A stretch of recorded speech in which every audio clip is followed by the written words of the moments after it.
Good morning. What a week. A Republican sweep. President-elect Donald Trump wasting no time preparing for his move to 1600 Pennsylvania Avenue. Thanks for joining us, everybody. This is Sunday Morning Futures, and we're happy you're here. Mr. Trump addressing his priorities with the leaders of the House and Senate this weekend. So what will his relationship with Congress be like? We'll ask House Oversight Committee Chairman Jason Chaffetz coming up. Plus, how will a Trump presidency impact your money? One of the nation's top economists will join us as we look at the best week for the stock market in 5 years. And the president-elect hinting he will keep some parts of Obamacare, the architect of the health care law, on how this could affect patients and their doctors as we look ahead on Sunday Morning Futures this morning. Assemble his administration just days after his stunning victory this past week. Fox News is learning that Mr. Trump has spoken on the telephone with several top Republican leaders this week, including Mitt Romney, Jeb Bush, and Ohio Governor John Kasich. Meanwhile, a shakeup on the transition team. Vice President-elect Mike Pence now running the show, taking over the role from New Jersey Governor Chris Christie. Let's bring in Newt Gingrich right now. He is former Speaker of the House, Vice Chairman of Trump's transition team, and author of the book Treason. Mr. Speaker, always a pleasure. Thank you so much for joining us. It's good to be with you. So I guess let me kick it off with your thoughts on where this is going. Are there parameters, Newt, that you can share with us in terms of what the priorities are for President-elect Trump's administration as you fill these holes? Well, I mean, first of all, I think people who are curious should go back and read his speech at Gettysburg, and then where he outlined a contract with the American voter, and then should look at his speech in Charlotte, where he talked about a new deal for African Americans. Those two speeches capture the beginning of Trumpism. He's going to want people who are change agents. He's going to want people who are prepared to take on the Washington establishment. He's going to want people who are committed to draining the swamp, as he put it in the campaign. I think what he doesn't want is go along to get along, traditional work with the bureaucracy, become a K Street lobbyist insider kind of personalities. And I think they're going to look very hard for people who are committed to change, who understand the general direction, not just of President-elect Trump and Vice President-elect Pence, but also of the Americans who elected them. There was a real popular surge of people who want Washington changed, and that's the people who President-elect Trump represents. Which brings me to one of his proposals, and that is a policy that would ban many members of the transition team from lobbying the same federal agencies that they are helping to shape. I like this idea because it speaks right to draining the swamp and ending any corruption. You know, he had a number of very significant proposals, including banning congressmen from lobbying, banning members of the senior executive branch from lobbying.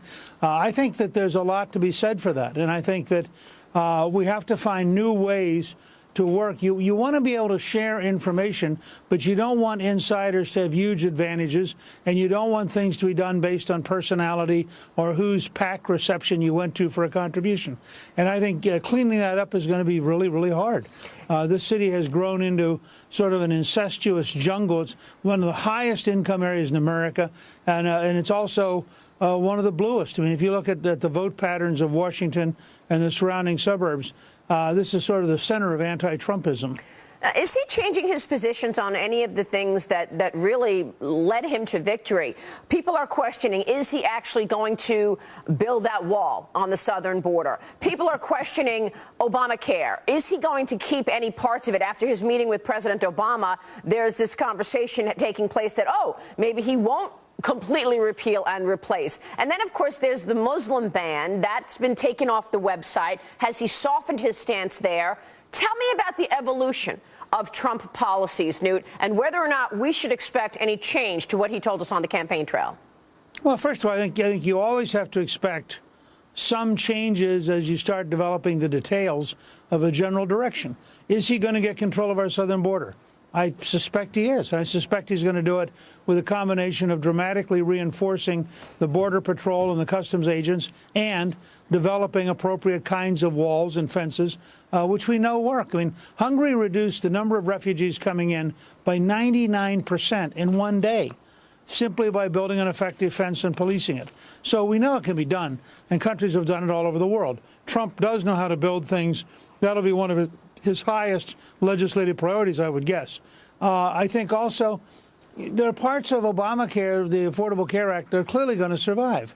Nobody I know of thinks you should take young people under 26 off of their parents' insurance. That's now established. It's almost certainly going to be there.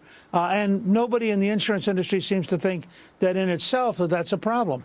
I think similarly, preconditions as it relates to people who already have insurance coverage is absolutely, I think, something people believe in.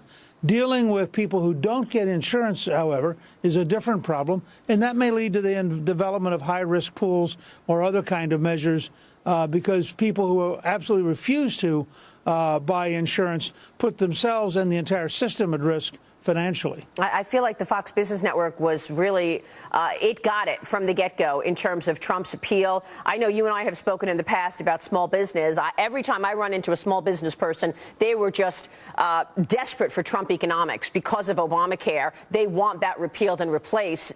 It's just too expensive. So what's the worst parts of the Affordable Care Act? The fact that we're going to see these triple-digit increases in premiums next year, and how easy will it be for him to pull out of that? Well, I mean, first of all, there has to be a transition because, as you know, all of these insurance companies have to go out to 50 state insurance commissioners plus D.C. They have year-long cycles of change. It's very hard. I mean, once you sign up for an insurance policy for a year, they can't come in 6 months in and change it dramatically. So you have a cycle time here that's very difficult and very complicated. And it's already challenging because they're putting together the plans right now to get approved for 2018. So to really get dramatic change, you've got to move both very rapidly, but unless you want to compound the mess and create an even bigger disaster, you got to do it with some sophistication that is, I think, very, very challenging. Let me switch over to the new cabinet and the transition that's taking place now. And I recognize some of these situations are going to be imminent in terms of when we'll learn, and you probably can't say a lot about some of it. But when it comes to the chief of staff position, first off, is this a role that you're interested in? No. Look, they have, I think, two primary candidates. They're both terrific people. Steve Bannon, who became really the driver inside the campaign system, while Kellyanne was the driver on the airplane and in the media. And Bannon is a very sophisticated guy. He was a Goldman Sachs managing partner. He has made movies in Hollywood. He ran Breitbart. He's really a very competent, very energetic person. And the other person is Reince Priebus, who developed the largest, most sophisticated Republican National Committee in history, had 7,500 staff nationwide. He provided the ground game that matched up with the Trump campaign's social media and news media game, and it was that combination that won the election. Both Priebus, who has done an amazing job, clearly the most important Republican National Committee chairman of modern times. Both Priebus and Bannon are very competent people. My guess is they're both going to end up with very significant positions. This, in the end, comes down to President-elect Trump. I mean, he has to surround himself with people he's comfortable with and make a system work for him. Every president is unique. Every president has their own system.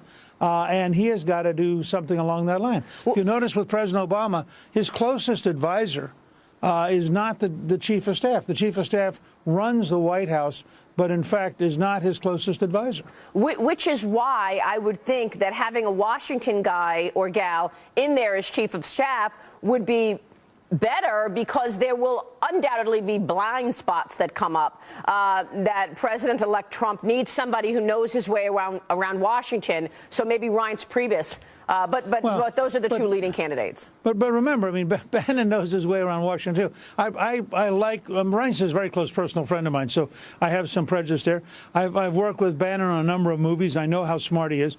My point is, you can imagine some system where one of them is managing the daily traffic and the other is dealing with the biggest problems. And that's sort of what President Obama developed over his presidency. It's in many ways what Franklin Delano Roosevelt did with Harry Hopkins. So I think President-elect Trump, he's a smart guy, and he's run big systems. I mean, he's run more big systems than any president since Dwight David Eisenhower, who had been the commander in Europe.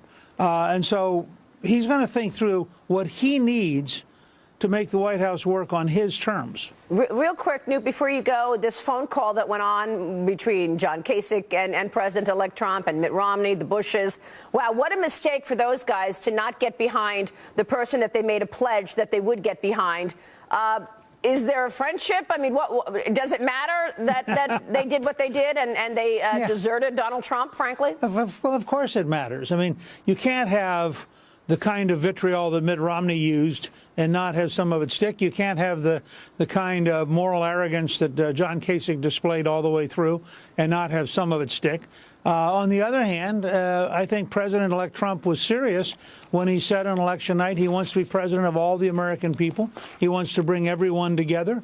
And I think that he's illustrating that by being willing to talk with and work with people across the board. And I think that's a good attitude. I think in dealing with people like the next Democratic leader in the Senate, Chuck Schumer, having that attitude is going to be very helpful to the Trump presidency. Yeah. Newt Gingrich, always a pleasure to see you. Thanks so much. Thank you. Congratulations, Newt. You've been talking about this and supporting this team for a long time. And, of course, you've been calling out the media for dishonesty as well. We thank you for being here this morning, Newt. Thank you. We'll see you soon. So how will President-elect Trump mesh with the Republican Congress, where many lawmakers oppose some key parts of his agenda? We'll talk with House Oversight Chairman Jason Chaffetz next, live. Follow me on Twitter, at Maria Bartiromo, at Sunday Futures. Let us know what you'd like to hear from Congressman Chaffetz next. Stay with us. We're looking ahead right now on Sunday Morning Futures.